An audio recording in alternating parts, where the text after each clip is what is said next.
इस समय जितेंद्र बहादुर सिंह भी मेरे साथ हैं और जितेंद्र, एनएसजी किस तरीके से यहाँ पर आगे जांच को बढ़ा रही है उस पर नजर बनाए हुए हैं। मैंने देखा कि पूरे हिस्से में एक तो सतर्कता, चौकसी, उनका K9 स्क्वाड और साथ में बॉम्ब डिस्पोजल, ये सारी चीजें वो यानी इस आशंका को भी ये रूल आउट नहीं कर रहे हैं क्या अभी कि और कहीं कुछ होना ऐसा जिस एरिया को पूरा कॉर्डन किया है। दूसरा, आगे की जांच कैसे जितेंद्र? देखिए अभी जिस तरीके से केंद्रीय गृह मंत्रालय के द्वारा कहा गया कि तमाम एजेंसियां जो हैं लगाई गई हैं, उसमें एनएसजी को लगाया गया है, एनआईए को लगाया गया है, स्पेशल सेल है और इसके साथ साथ अलग अलग राज्यों की जो एजेंसियां हैं, यूपी एटीएस को भी हमने देखा है। उनके पास अगर कोई सबूत है तो वो जो है यहाँ पर कलेक्ट करेंगे। एनएसजी इसका क्या कारण होगा कि क्योंकि गिरफ्तारियां अलग अलग जगहों से हो रही हैं तो बाकी स्टेट्स की पुलिस, उनके जो टीमें इन्वेस्टिगेट कर रही हैं, उनका रोल रहेगा?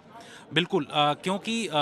जो सबूत हैं और जो गिरफ्तारियां हो रही हैं उससे एक तरीके का मिलान किया जा रहा है कि यहाँ जो लोग पकड़े गए हैं क्या उस सबूत से कुछ जुड़ा हुआ है। तो सभी एजेंसियां एक जगह, क्योंकि हमने कुछ दिनों से ये देखा या कुछ सालों से देखा कि कोऑर्डिनेटेड अप्रोच रखा जाता है किसी चीज़ को लेकर के और किसी जांच को लेकर के, तो यहाँ पर भी उसी तकनीक का इस्तेमाल कर रहा है। एनएसजी को हमने देखा कि उनका एनबीडीसी यानी कि नेशनल बम डेटा सेंटर, बहुत सारे लोग इसको नहीं जानते हैं। यहाँ पर ये बताना जरूरी है कि ये नेशनल बम डेटा सेंटर जो होता है वो तमाम जो एविडेंस है इस लोकेशन से कलेक्ट कर रहा है और उसके बाद जो दूसरी एजेंसियां जो हैं वो भी इसी तरीके का, उनकी जो सीएफएसएल टीम है वो तमाम एविडेंस कलेक्ट कर रही है। वो एनबीडीसी के पास जाएगा और उसके बाद ये बताया जाएगा कि इसमें किस तरीके का विस्फोटक इस्तेमाल किया गया है। इसके साथ साथ एनएसजी का आपने वेसल भी देखा कि जब ट्रक से वो लोग लेकर के वेसल आ रहे थे, उस वेसल का इस्तेमाल इसलिए किया जाता है कि यहाँ पर अगर